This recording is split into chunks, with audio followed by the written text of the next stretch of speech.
High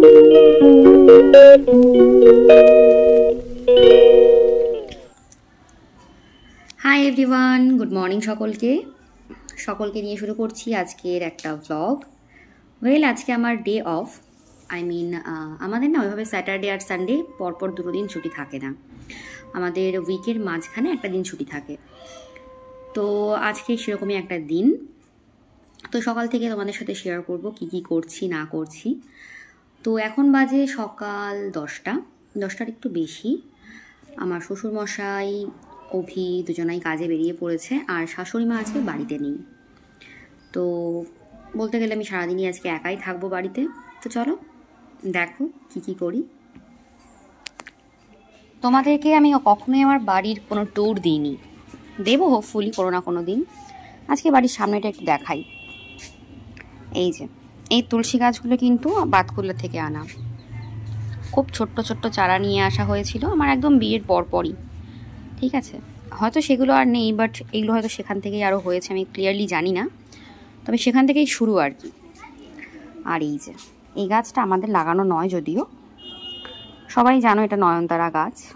ভালো লাগে দেখতে সকাল সকাল। এই হচ্ছে আমার বাড়ির সামনেটা, দেখে বুঝতেই পারছো পুরোপুরি রং টং কিছুই হয়নি।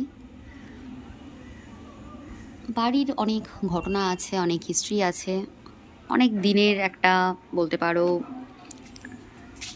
কষ্ট, স্ট্রাগল, অনেক কিছু দেনা, সব কিছু মিলিয়ে এই বাড়ি। তাও এখনও পুরোপুরি কমপ্লিট না, আর কমপ্লিট হতেও অনেক সময় লেগে যাবে। তো এটা একটা জার্নি, মানে বাড়িটাও একটা জার্নি, আমার বিয়েটাও একটা জার্নি। সব রকম জার্নি নিয়েই চলছি, আর তোমাদের সাথে নিয়েও চলছি। এই জায়গাটা আমাদের লক্ষ্মী পুজোর দিন সাজানো হয়েছিল, তো আমরা ঠিক করেছি যে এটা দেখতে সুন্দর লাগছে, তো এরকম থেকে যাক। আর এই যে কিউট গণেশ, এটা আমি ঘরে আমার ছিল, মানে আমার বিয়েতে এটা পাওয়া নয়, সম্ভবত ওরা ওই গৃহপ্রবেশের সময় পেয়েছিল। ওকে, তো সকালবেলা আজকে যেহেতু বাড়িতে আছি, আর আমি বাড়ি থাকলে মানে শীতকাল হোক গরমকাল হোক মানে ম্যাটার করে না, ম্যাগিটা আমার অল টাইম ফেভারিট। ঠিক আছে, তো সুযোগ পেলে আমি সেটা খাই। আগে অনেক বেশি খেতাম, বাট এটা হেলদি না, আমরা সবাই জানি। সো এখন ওই মানে হয়তো 10 দিনে একদিন বা 12 দিনে 13 দিনে একদিন হয়ে যায় আর কি। আগে তো দিন নেই রাত নেই, আমি আর ভাই যখন একসাথে থাকতাম তখন তো মানে মাঝ রাতে উঠে ভাই ম্যাগি খাবি, ও বলতো, ও কখনো কখনো উঠে দিদি ম্যাগি খাবি, মানে এটা আমাদের এনি টাইম আর কি কাইন্ড অফ খাবার ছিল আর কি। তো চলো, এখন তো সবাই একজন এক এক জায়গায়, যখনই আর কি এটা দেখি মনে পড়ে যায় মুহূর্তগুলো। তো আজকে একটু ডিফারেন্ট হবে ম্যাগিটা। আজকে ম্যাগিটা হবে চিজ ম্যাগি। ঠিক আছে, আমি এটা রিসেন্টলি শুরু করেছি খাওয়া, এই শীতকালের শুরুর থেকেই আর কি, বেশ ভালো লাগে। এবার চিজটা তো একটু শরীরকে গরম করে, খুব স্বাভাবিক। খুব গরমে খাওয়াটা টাফ হয়ে যায় একটু, আর খেলেও শরীরে কষ্ট হয়। তো শীতকালে খেলে আশা করি অতটা কষ্ট হবে না। তো আমি তোমাদেরকে দেখাই কীভাবে করছি চিজ ম্যাগিটা। কোনো মানে ছুমন্তর না, জাস্ট ম্যাগিটাকে যেরকম তোমরা সেদ্ধ করো সেদ্ধ করবে। আর আমি আবার ম্যাগিটা খুব মাপে সেদ্ধ করি, মানে জল যেটুকু দরকার আমি সেটুকুই নিই। আমি ওই ঝোলা ঝোলা খেতে পছন্দ করি না, একটু বেশ মাখা মাখা থাকবে। তো আমি এবার গ্যাসটা একটু কমিয়ে দিলাম, এই মশলাটা অ্যাড করে দেবো। তো এবার আমি মশলা অ্যাড করছি। আমি একটা প্যাকেট ম্যাগি নিয়েছি 10 টাকার যে প্যাকেটগুলো। তা এখন তো ছোটো প্যাকেটগুলোর দাম বেড়ে গেছে, 7 টাকা হয়ে গেছে, আমরা তো 5 টাকা খেতাম আর কি। তো এখানে ম্যাগিটা ওই মশলার সাথে ফুটতে থাকুক।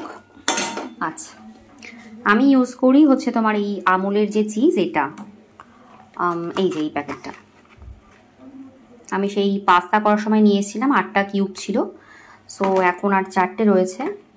যেদিনকে পাস্তা করেছিলাম আমার 2-3টে প্রায় কিউব লেগে গেছিলো, আর আমি 2 দিন মনে হয় ম্যাগি করেও খেয়েছি। সো আমি এই কিউবটা টোটালটা ইউজ করবো না, আমি এটার হাফ ইউজ করবো, কারণ একটা ম্যাগির জন্য হাফই এনাফ। ঠিক আছে, হাফ নিয়ে নিয়েছি, এই হাফটাই ইউজ হবে। আর এটাকে আমি টিফিন কৌটোতে রেখে দিই যাতে আর কি নষ্ট না হয়। এরকম তোমরাও রাখতে পারো। এটা আমাকে কেউ বলেনি, আমি নিজের থেকেই করেছি, যেহেতু এটা কাগজের। সো ফ্রিজে যেখানটা এগুলো রাখা হয় সেখানটা ভিজে ভিজে গেলে আবার মুশকিল। তো আমি এটা বের করে দিচ্ছি, কারণ আর লাগবে না, ওগুলো এর মধ্যেই সেফলি থাকবে। তো এবার এটাকে ভালো করে ছাড়িয়ে নেব। ব্যাস, এবার এটাকে আমি দিয়ে দেব। এবার এটা ভালো করে সেদ্ধ হবে, হয়তো একটু জল লাগতে পারে। সেদ্ধ হলে ব্যাপারটা একদম চিজ ম্যাগি, মানে ইন মাই স্টাইল আর কি। আর আমি এটার সাথে একটু লঙ্কা অ্যাড করেও খাই আর কি, যেহেতু আমি একদম এরকম খেতে পারি না, একটু ঝাল ঝাল না হলে আমার ভালো লাগে না। তো আমি জাস্ট লঙ্কাগুলোকে ওই ছোটো ছোটো করে পিস করে কেটে মিশিয়ে দিই। এটা অটোমেটিক্যালি এটার সাথে পুরো একদম মিশে যাবে। ঠিক আছে, আমি একটু জল দিয়ে দিই, সামান্য একটু জল দেবো, কারণ বেশি জল লাগবে না। এবার এটাকে ভালো করে ফুটতে দিই, দিয়ে তোমাদেরকে আমি ফাইনাল দেখাবো।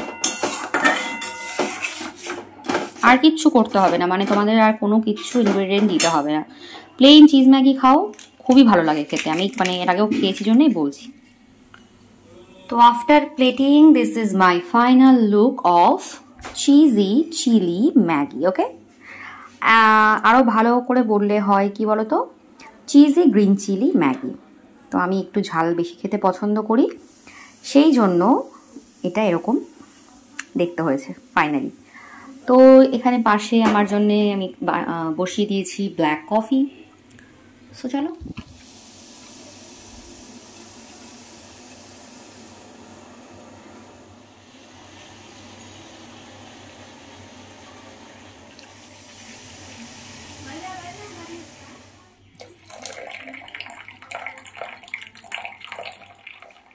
তো শীতের শুরু, তাই আমি আর দেরি না করে অভির সমস্ত জামাকাপড় বের করে ফেললাম শীতের। আর এখন এই তোষকটা দেবো ছাদে, কারণ শীত শুরু হয়ে গেছে, জিনিসপত্র একটু রোদে না দিলেও ভালো লাগছে না। তো চলো যাই, এবার এই কাজগুলো সেরে ফেলি। আর এর মধ্যে আমি অলরেডি ভিডিও এডিট করে নিয়েছি, অলরেডি ফেসবুকে পোস্টও করে দিয়েছি। সো আজকে সারাদিনই খুব ব্যস্ত থাকছি, দেখতে থাক। তো এরপরে অভির এই জামাকাপড় যেগুলো বের করেছিলাম, মানে বেসিক্যালি সোয়েটার যেগুলো আর কি, এগুলোকে ভাঁজ করে করে রাখছিলাম ওর জামাকাপড়ের জায়গায়। তো আমি আমার জামাকাপড়, ওর জামাকাপড় সব কিছু সেপারেটভাবে রাখি, কারণ যাতে প্রয়োজনের সময় খুঁজতে গিয়ে আমাদের প্রবলেম না হয়। আর ও একটু অগোছালো, ও না মানে পৃথিবীর সব বড়েরাই বোধহয় একটু অগোছালোই হয়। তো এই যে ছাদে গিয়ে আমি আবার তোষকটাকে একটুখানি নেড়ে চেড়ে দিয়ে এসেছি। দেন ঘরে এসে আমি আমার লাস্ট যে গল্পের বইটা পড়ছিলাম সেটা আবার পড়া কন্টিনিউ করলাম। দেখো, ডেইলি যদি 5-6 পাতাও পড়া যায় তাহলে কিন্তু খুব উপকার নিজের জন্যই। তুমি যে কোনো বই পড়তে পারো, কিন্তু সেটা সবসময় আমাদের হয়ে ওঠে না। বাট চেষ্টা করো, রিডিংটা কিন্তু একটা ভালো হ্যাবিট। দেন আমি একটা প্রোডাক্টের জন্য একটু শ্যুট করছিলাম। তো এটা হচ্ছে অ্যাকোয়ালজিকার সিরাম। তোমরা হয়তো অনেকেই জানো এই ব্র্যান্ডটার ব্যাপারে, ভীষণই ভালো ব্র্যান্ড। আমি লাস্ট প্রায় 1.5 বছরের বেশি হয়ে গেল ইউজ করছি ওদের সিরাম, সানস্ক্রিন, প্রত্যেকটাই খুব ভালো। তো প্রোডাক্ট শ্যুট শেষ হয়ে গেল। দুপুরবেলা হঠাৎ করে দুপুর পর অভি আমাকে কল করলো যে ও বাড়ি এসে গেছে। ওদের একটু অফিসের একজন স্টাফের একটু অ্যাক্সিডেন্ট হয়ে গিয়েছিল ওই দিনকে, সেরকম সিরিয়াস কিছু না, মেজর কিছু না। তো সেই জন্য ওকে আসতে হয়েছিল। তো ওই দিনকে বাড়ি চলে এসেছিলো বেশ তাড়াতাড়ি। দিয়ে আমরা দুপুরবেলা একসাথে খাওয়া দাওয়া সেরে টাইম স্পেন্ড করলাম। টাইম স্পেন্ড বলতে কি, ও তো নিজের কাজ নিয়েই ব্যস্ত ছিল। তো আমার কাছে যেহেতু এই দিনের আর ভিডিও ক্লিপ ছিল না, তাই আমি এই শর্টসটা তোমাদেরকে এখানে অ্যাড করে দেখাচ্ছি।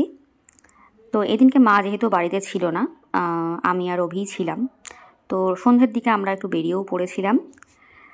তো এই ছিল আজকের দিন, যেটা তোমাদের সাথে আমি শেয়ার করলাম। ভিডিওটা কেমন লাগছে সেটা অবশ্যই জানিও। আর তোমরা আমাকে প্রথম থেকে আমাকে অনেক ভালোবাসা দিচ্ছ। আশা করব তোমরা আমাকে আরও বেশি ভালোবাসা দেবে, আরও বেশি সাপোর্ট করবে। কারণ আমি এই যে দিন দিন ভ্লগ করার ইচ্ছাটা, এটা কিন্তু আমার আরও বাড়ছে। আমি চাইছি আমার জীবনের এই সমস্ত সময়গুলো থেকে যাক, যাতে করে আমি আগামীতে গিয়েও দেখতে পারি। আর এখান থেকে যে আর্নিংটা হবে সেটাও যেন আমি কাজে লাগাতে পারি, তোমাদের উদ্দেশ্যেই হোক বা ভালো কোনো কাজের উদ্দেশ্যেই হোক। সো অবশ্যই সাথে থেকো, পাশে থেকো। তো চলো আজকে এখানেই ব্লগটা শেষ করছি। দেখা হবে নেক্সট ভিডিওতে। ততক্ষণের জন্য কিন্তু সবাই ভালো থেকো। তো টাটা।